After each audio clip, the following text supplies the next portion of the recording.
Hey, it's another edition of Celebrity Pick Six, and we bring in a big. Yeah, no, he's here.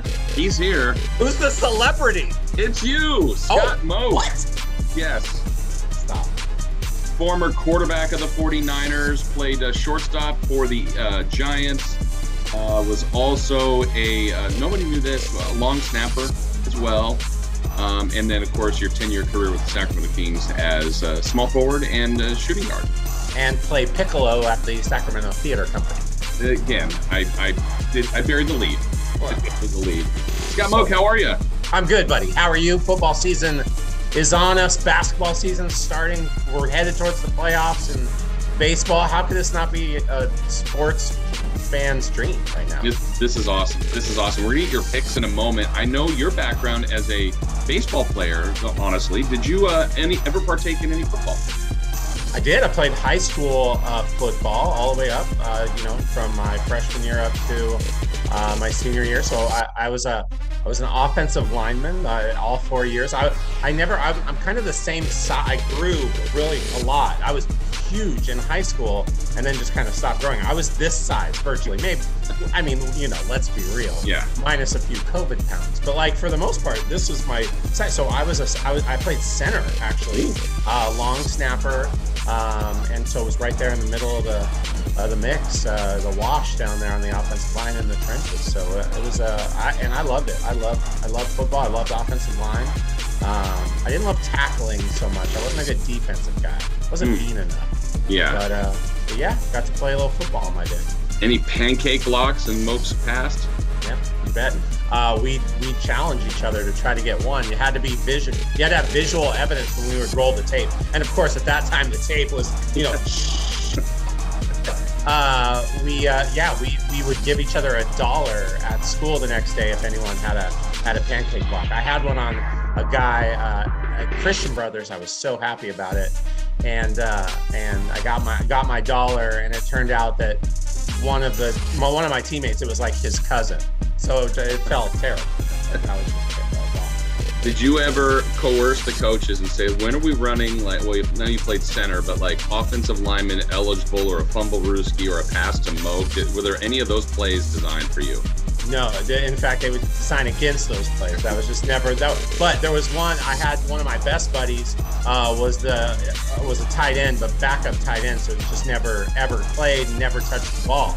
Well, we had scored. We were way up on, I think, Burbank one year playing at Hughes Stadium, and so I'm like, oh my gosh, I know I can get you the ball. He's like, what are you talking about? I'm all on PAT. I snap PAT, right, the extra point. So I'm gonna snap it bad. And we'll have to call, you call fire. The holder has to run out, find a place to go and or find someone open. I'm all, just make sure you get open. I'll kind of throw it to that side so that, our quarterback has to roll out and find you in the end zone for a 2-point play. At least you get a 2-point conversion. Great plan. Sure enough, and we're up again by 30 points probably. I roll, set, go. I roll it to our snapper, who's our quarterback. Fire, we hear fire. He runs out, my buddy runs out, runs a little drag in the end zone. Can't find him. Quarterback dives in, just gets the 2-point conversion. He goes down hurt. Our star running back gets hurt on the same play, and another offensive lineman gets hurt on the same play.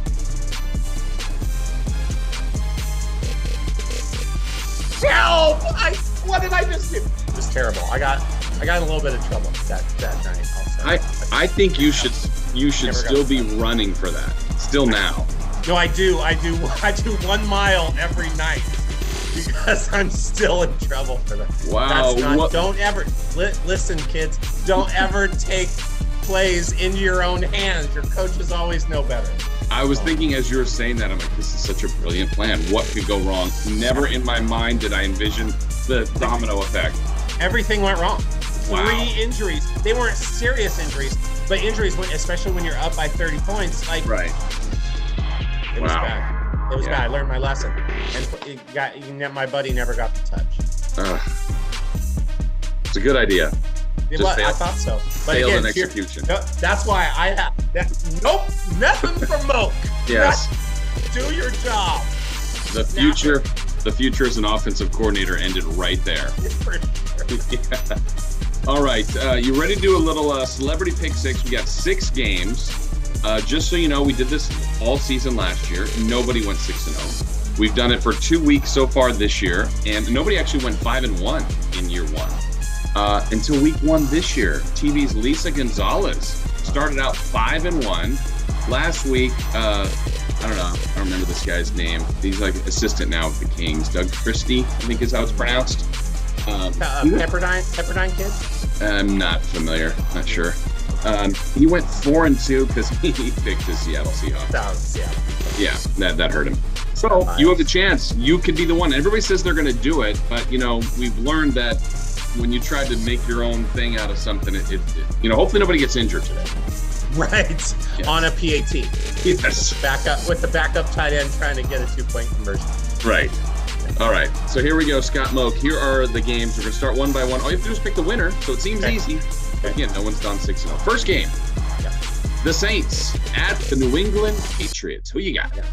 I'm going. I have faith in Kamara. I'm going the Saints. Even though I know obviously quarterback, they're still not really there yet. I don't think. But losing Breeze, that's a tough loss over all those years. But I believe in Kamara, and we're going to go Saints. Okay, game 2. Game of the week, probably. Some are saying the Falcons and the Giants. I mean, this has got everybody's attention. I'm going to go Giants just because I think this is that night that they're going to. I think Saquon's going to have his game. I think that we're going to see a little bit of a different Giants team. So I'm ready for that. I think they're going to take the Falcons. Okay, we got the Saints, we got the Giants. Next up, the 2-0 Raiders back in Vegas hosting the Miami Dolphins. Who plays or not, the Dolphins and the Raiders. They're going 3-0, Jay. Raiders are going 3-0. I know. They look good enough, and I think are still continuing to come together. I think defensively, if they get better and better, they're going to be a team to really watch. I think if they can really bring it together. So I'm going Raiders against everything that is good and holy. As a Niner fan, I'm going with the Raiders. So as a Niner fan, are you just about anti everything Raiders? No. I mean, I've never rooted against, actively rooted against the Raiders. I appreciate actually Raider fan, as weird as they are sometimes. But I also, they lost their franchises bumped around a little bit. We can relate to that, and so I also, my heart goes out to them. So I don't root against them. They play my Niners though. Yeah. Who's your rival, would you say, for the Niners? Because that answer ends up being different for people. Some say Seattle, some say the Rams, but I've still found a lot of people say the Cowboys. Dallas, for sure. Yeah, really? I mean, and look, the Cowboys, if they lose on a non-game day, I'm actually content with that. I want them to lose. I've often wondered, does a Dallas loss, is that better than a Niner win? And it is. Oh, wow. Well, we're going to test that coming up in one of our picks ahead. Let's go next to, honestly, maybe one of the best games of the weekend. It's the Buccaneers and the Rams. Tom Brady's first time ever playing in LA. That sounds like an odd stat, but anyway, Buccaneers and Rams. Yeah, I mean, especially because, he's 71 years old now, so you would think he would at least have one game. Right. The Bucs are going to continue. I think the Rams, I do like what they're doing. The change, Goff still last night, or during the night, that trade, I still feel like the Rams got the better end of that. But I don't see him beating Brady. They had 22 guys come back from last year's team. How do you compete with that? Yeah. Next game, 49ers at home against the Packers. Go. Bang bang, let's go. Bang bang Niner game. Let's do this. We got. I know we're banged up again. Are you running the ball? Trend, right? So hurt, but I still I think it's going to happen. Packers did not look good on Monday Night Football, and so maybe in the second, part of that second half they looked like themselves. But I got to be faithful. Got to stick with my Niners. All right, and then the last one to test that loyalty or the venom of the team you root against: Eagles, Cowboys, Monday Night Football. Yeah, I will. Even though, look, because I have to beat Lisa Gonzalez. Yes. So I have to, and Doug Christie for that matter. And the chance of me going 0-6 is likely possible. So I will. No one's done that either. Thanks a lot. There it is, ladies and gentlemen, boys and girls. There is the first 0-6 day. But I think that the Eagles they're an interesting team to me, really. I actually, and the Cowboys, I just still feel Zeke still hasn't really found his ground yet. Dak is, obviously coming off the injuries, and so I feel like this is the chance for the Eagles to fly, and they're going to do it. Fly, Eagles, fly. All right, so you got Saints, Giants, Raiders, Bucks, 49ers, and Eagles. Is that the answer?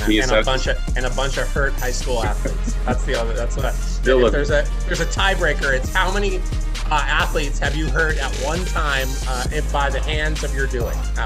If that's the case, you're in first. Easy first.